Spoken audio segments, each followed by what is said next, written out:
Because the moment we quantify it as time, and I should be doing this all the time, or I should be practicing all the sunnahs and all that, whatever we have in our mind, the ego, the nafs, rears its head and starts spinning. How shall I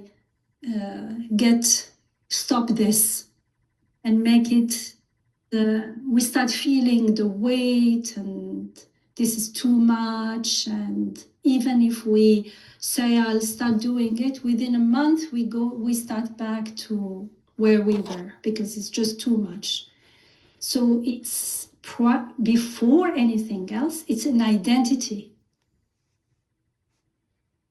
Identifying as abd at whatever level we are. And this identity is going to be built. It doesn't happen suddenly. But it's an awareness. It's like when you are a teacher, now you start teaching and you identify as a teacher. And even if you don't really identify as a teacher in your life, but you have some commitments and you take them seriously. And so this commitment comes with the intention. Intention means choice. Intention does not mean I will see, shall I not? No, intention means it's a decision, it's a choice. My intention is to follow the Prophet ﷺ. My choice, my belief is that to fulfill my ubudiyah to the maximum, to the best and easiest path, is the path taught by my Rabb. And my Rabb tells me, here it is, it's the Prophet Muhammad ﷺ. So I am clear, I have to be clear about this. And choose the istiqamah. The istiqamah is the path. This is where I'm going to journey. So today, my journey could be at the very beginning. I'm not practicing everything here and now. But this is my intention. One at a time. And Allah makes it easier and easier when the intention is clear and is renewed, because we can't have an intention one day for a whole life. I cannot eat today for my whole life. We renew our eating and drinking, and we renew our intention. That's the food for the ruh. My intention, my choice to live as abd. I know I am abd. Everyone is abd, whether they acknowledge it or not. But the believer, the mu'min, is the one who is aware of it, acknowledges it, and then is committed to live as abd. It means acknowledging the rububiyyah, responding to rububiyyah with gratitude, with ubudiyyah.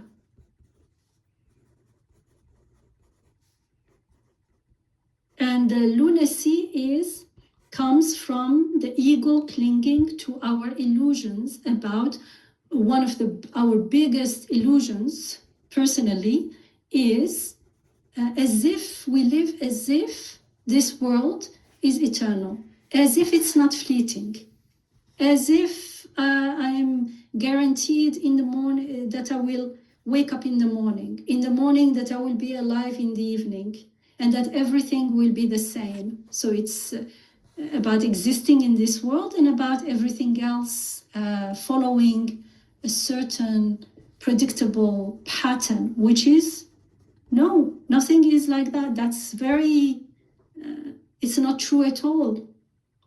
And if I'm clinging to this illusion, then I don't feel the need really for that al-wuthqa. I don't feel the need for grounding. I don't feel the need for really my Rabb to be with me. Just a little bit when I am sick, a little bit when there is a problem. No, this is an existential need. I really, really need. I cannot exist. I cannot be sane living sanely in this fleeting world if I don't have something permanent to ground me. So then my relationship with the Quran, and therefore with the teaching of the Quran, and therefore with reading the signs, the ayat in the creation, and living accordingly, and feeling the need for the something practical, the Prophet ﷺ, how to live in this world, because suddenly you find yourself like lost in the world, and then you find the map, and you find someone who actually traveled this path. So they become very, very valuable, very precious. So it's not about the quantity and how much we are practicing, because I could be practicing a lots of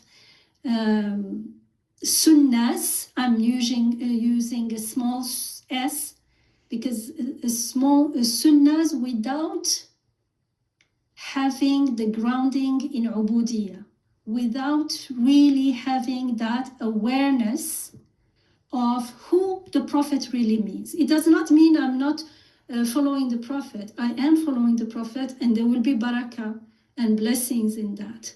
But I do not realize how important the function and the maqam, the teaching of the Prophet is, because I don't feel a huge need, an existential need for guidance. Just like the Quran, I may like the Quran, I study the Quran, I try to follow, but it doesn't feel like I cannot live without it. It's just nice. I have my life, everything is going well, alhamdulillah, there is no war, nothing. And it's good to have God, because it's in the fitrah.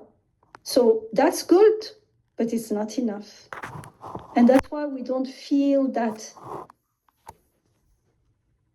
intense need and intense relief and gratitude for being gifted with these treasures. So it's identity, intention, choice, istiqamah first.